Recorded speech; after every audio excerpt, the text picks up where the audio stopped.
সকলকে সালাম জানিয়ে শুরু করতেছি। রাসূলুল্লাহ সাল্লাল্লাহু আলাইহি ওয়াসাল্লাম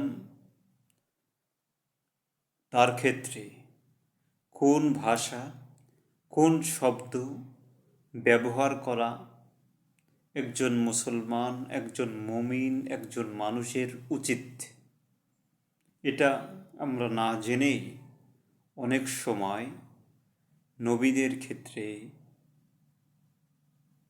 তারতম্য করে থাকি এবং নবীদেরকে পার্থক্য করে থাকি এবং তাদেরকে এমন শব্দ দিয়ে তাদের সম্মান জানাতে চাই যা তাদের সম্মানের হানি হয়, সম্মান বাজ্যাত ঘটে। যেমন নবী মুহাম্মদ সালামুন আলা, তিনি বকরি চড়িয়েছেন। তাকে এখন যদি কেউ রাখাল বলে, তাহলে কি এটা মিথ্যা বলা হবে? অবশ্যই না।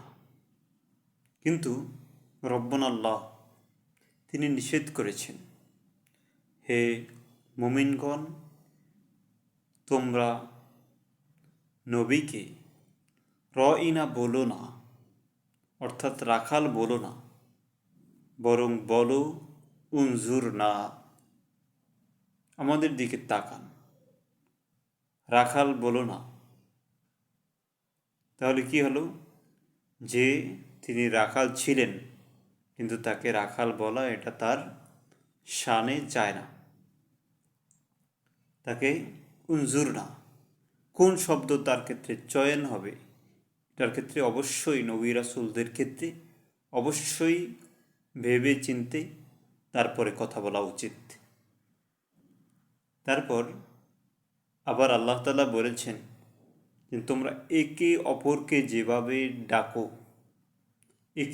যেভাবে ডাকো, সম্বোধন করো, তোমরা নবীদের ক্ষেত্রে সেই শব্দ নবীর ক্ষেত্রে বা নবীদের ক্ষেত্রে তা ব্যবহার করিও না। অর্থাৎ আমরা জানতে পারলাম যে আমরা নবী রাসূলদের ভিতরে তফাৎ করব না এবং তাদেরকে এমন শব্দ তাদের শানে বলবো না যা মানুষ অপছন্দ করে, আল্লাহ অপছন্দ করে, মুমিনরা অপছন্দ করে। আল্লাহ সঠিক বুঝ দান করুক।